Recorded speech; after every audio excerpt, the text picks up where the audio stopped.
The idea of Thanksgiving was part of her vision of creating an American culture. Thanksgiving was very popular in New England, of course, and she had grown up loving the holiday. There were Thanksgivings celebrated in the other states and territories as well, but the governors of the states didn't coordinate on the holiday. And sometimes some states didn't bother to celebrate at all. So you had a situation, for example, in 1837, Hale was living in Boston, which celebrated on one day. She was from New Hampshire, which celebrated on another day. And her magazine was headquartered in Philadelphia, and Pennsylvania wasn't celebrating at all that year. So her vision was to have Americans celebrate on the same day every year.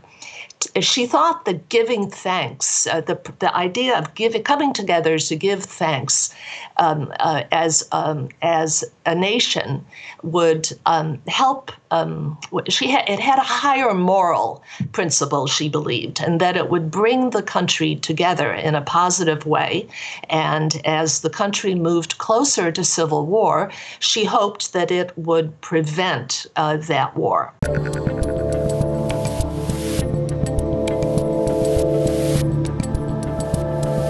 I'm Dave Rubin, and joining me on this very special week is a senior fellow at the Hudson Institute, author of Thanksgiving, the holiday at the heart of the American experience, and the presenter in the PragerU video Lincoln and Thanksgiving, Melanie Kirkpatrick. Welcome to the Rubin Report. It's wonderful to be with you, especially on Thanksgiving week. It seemed like you were the person to talk to on Thanksgiving. I have a lot of questions about Thanksgiving. Are you the preeminent Thanksgiving expert in America? Well, I don't want to sound immodest, but perhaps so. Pretty good. All right. So I have a lot of questions about tryptophan, but I think you mostly want to focus on the history of Thanksgiving. Is that correct? Sounds like a good idea, though tryptophan has come up. It's one of the reasons everybody loves Thanksgiving. It helps put you to sleep. Puts you to sleep, you unbuckle the pants, you're good to go. All right, so let's talk, because this actually is a very special Thanksgiving 2021. This is the 400th anniversary of Thanksgiving. I feel like a lot of people don't know that. So let's do a little 101. What happened 400 years ago back in 1621? The first thing I'll mention is that there are two eyewitness accounts by pilgrims of the first Thanksgiving, and neither one of them uses the word Thanksgiving, which is kind of interesting. That's been imposed on it over the centuries. But it meets with it dovetails with the pilgrims' idea of what a Thanksgiving is. It's a day for expressing gratitude. It was always a religious holiday. But the event of 1621 was probably more of a harvest festival.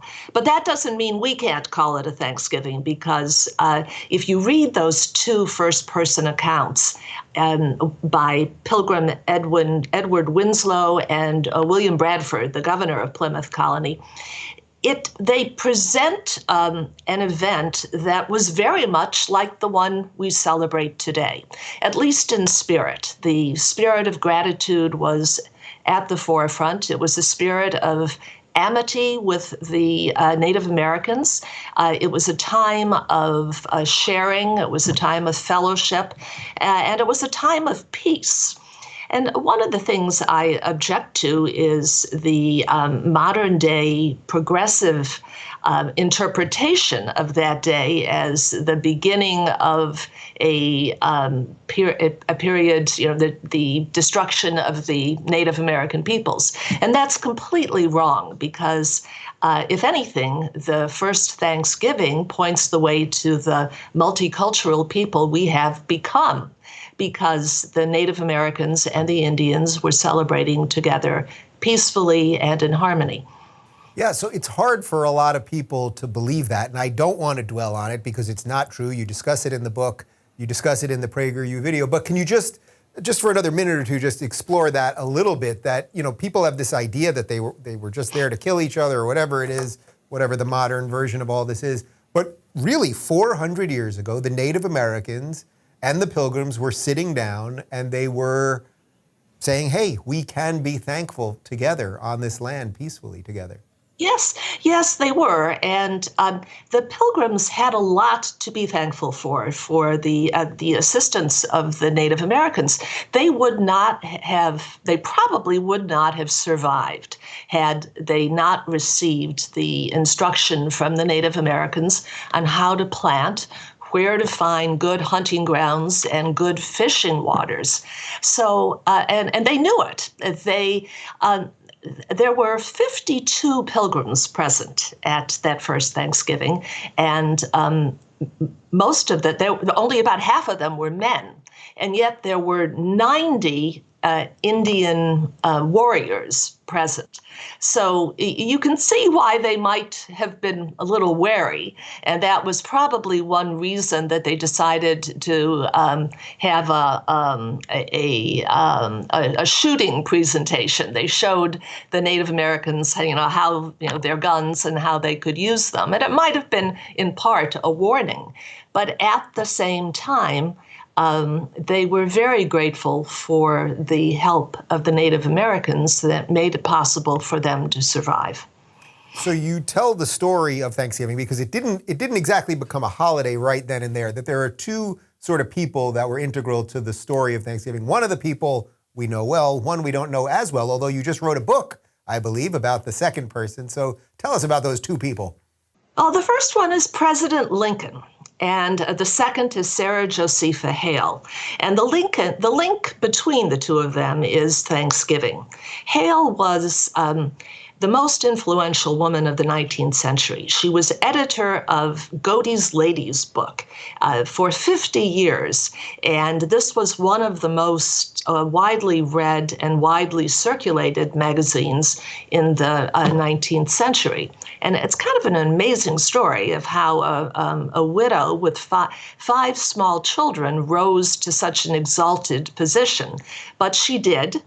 And she was very keen on using, let me back up. She was born in 1788. And she believed that while America had been unified politically through the Revolution, it was not unified culturally. And she set out to help do that. In her magazines, she published American authors writing on American subjects, which seems unusual from the point of view of the 21st century. But back then, it was commonplace for publications to steal articles from Britain or other publications and republish them without credit in their own publication. But she had a different vision for her magazine. She wanted to have a focus on America and a focus on American authors. So she published such authors as Edgar Allan Poe and the young Harriet Beecher Stowe, and many, many others. But the idea of Thanksgiving was part of her vision of creating an American culture. Thanksgiving was very popular in New England, of course, and she had grown up loving the holiday. There were Thanksgivings celebrated in the other states and territories as well, but the governors of the states didn't coordinate on the holiday. And sometimes some states didn't bother to celebrate at all.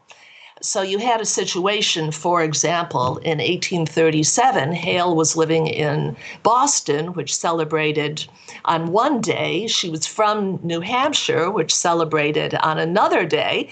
And her magazine was headquartered in Philadelphia, and Pennsylvania wasn't celebrating at all that year. So her vision was to have Americans celebrate on the same day every year.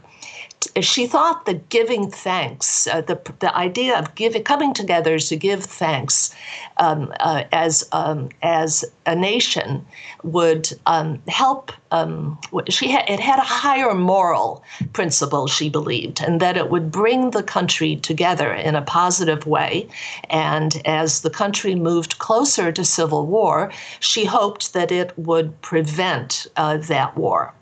Obviously, she didn't succeed, but in 1863, President Lincoln took up her idea, which had been rejected by 4 previous presidents, and decided to call a national Thanksgiving. So basically, it took over 200 years of sort of a mishmash of, who's doing it, when are they doing it, why are they doing it?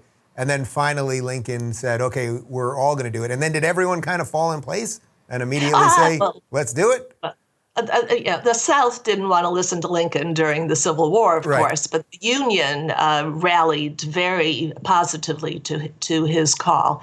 And after the war, the Southern states slowly, one by one, came together as well on Thanksgiving Day. If you're looking for more honest and thoughtful conversations about academia instead of nonstop yelling, check out our academia playlist. And if you want to watch full interviews on a variety of topics, check out our full episode playlist. They're all right over here.